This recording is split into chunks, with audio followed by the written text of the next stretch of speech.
الفاونديشن اللي هو كريم الاساس انت اخترتيه له على اساس ايه؟ على اساس ان هو ما يبقاش فيه فرق بين هنا وما بين هنا، لان هي لابسه دراس ديكولتي، فما ينفعش الوش يبقى حاجه والجسم يبقى حاجه. بعملها الهدف الاساسي من الفاونديشن او كريم الاساس توحيد لون البشره، مش تغيير لون البشره.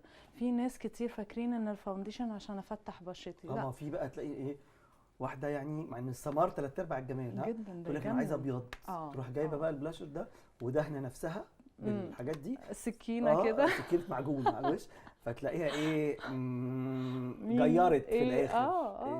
ليه بيعملوا كده؟ انا مش فاهم. فاكرين طب يختاروه ازاي؟ يعني يختاروا الكريم الاساس ده اللي هو الفاونديشن، يختاروه على اساس ايه؟ ازاي؟ في ناس بتجربه على ايديها، عمر ما ايدينا بتبقى بالظبط لون وشنا. اوكي، بيبقى في درجه اختلاف كمان. الجلد بتاع ايدينا غير جلد وشنا، فلما نيجي نختار الفاونديشن في اي مكان للتجميل بنجربه هنا. نحط نقطة ونسيبها نص دقيقة بعدين نسيحها. مش باين ان في هنا لون مختلف، خلاص يبقى ده زي ده لايق علينا.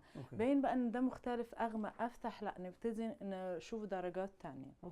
ماشي. فهنا الفاونديشن انا حطيته اول اوفر ونفس تون بشرتها.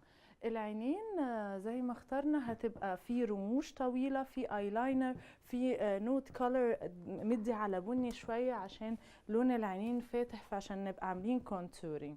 ده عملته في العين دي وهعمله العين التانية عشان اوري برضو. كل دي حاجات طبعا ده انا كده مختصره عشان في حاجات هنا وفي حاجات ما حطيتهاش. طيب اهم حاجه قبل ما انسى، انت هتركبي الحاجات دي قدامنا هنا الرموش؟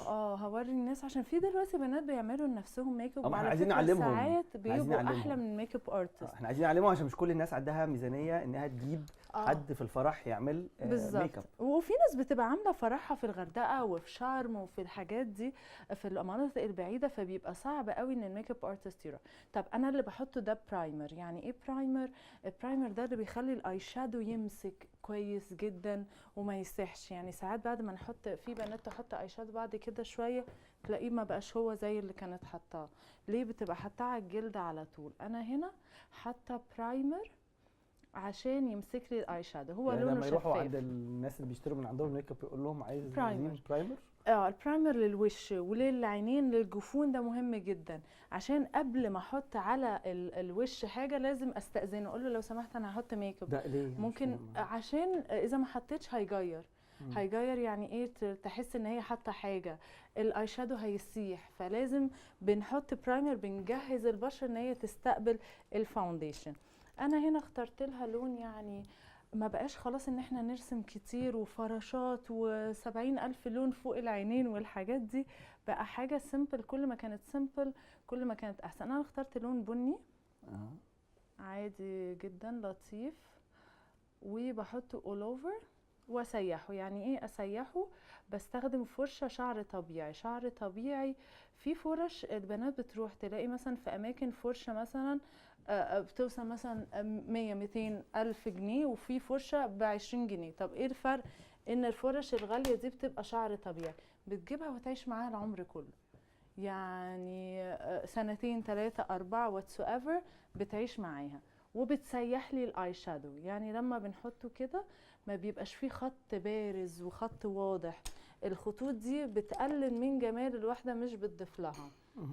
انا هنا تقريبا حطيت في العين لونين عشان اسهل للبنات اللي عايزين يعملوا ميك اب لنفسهم، والبنات بقوا شاطرين جدا. يعني بقى كل واحده خلاص كلنا بنفتح الانترنت وبنشوف فيديوز وبنعرف ايه اللي يليق علينا. لو يتفرجوا عندنا هنا في الورشه هيشوفوا كل حاجه، بالظبط، ولا يروحوا للانترنت ولا الفيديوز ولا حاجه، هم يقعدوا هنا معانا في الشارع بنسهل لهم كل حاجه.